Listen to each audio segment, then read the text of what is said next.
Should you invest in the S&P 500? Let's analyze it on GrowthShares.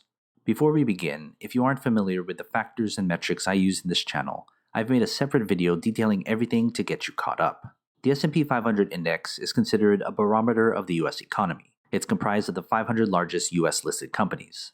Although you can't invest directly in the S&P 500 index, there are a number of popular ETFs that track the S&P 500 index. Regardless of which S&P 500 index ETF you invest in, they're basically the same and they track the same thing. So then how can we analyze the S&P 500 index? I've analyzed every company in the S&P 500, and that's where we'll begin.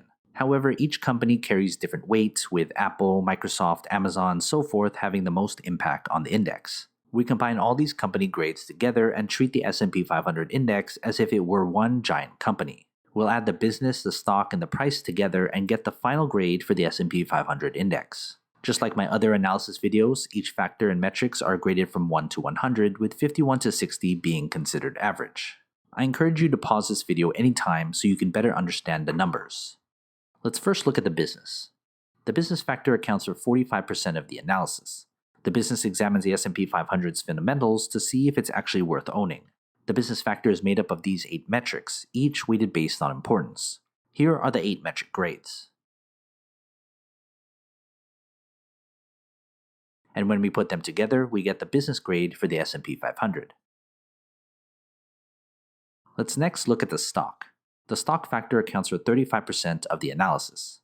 The stock examines the S&P 500's technicals to see if its stock is attractive enough to own. The stock factor is made up of these 5 metrics, each weighted based on importance. Here are the 5 metric grades. And when we put them together, we get the stock grade for the S&P 500. Let's then look at the price. The price factor accounts for 20% of the analysis. The price examines the intrinsic value, or fair value price of the stock. The price factor is made up of only one metric, the intrinsic value. Here are the intrinsic values and price grade for the S&P 500. So before we get our final grade, consider becoming a GrowthShares patron and get access to my spreadsheet with every grade from every company I've analyzed. It's updated all the time. Head to patreon.com/GrowthShares or click on the link in the description. Let's put our 3 factors together to get the final grade for the S&P 500. Here is the final grade for the S&P 500.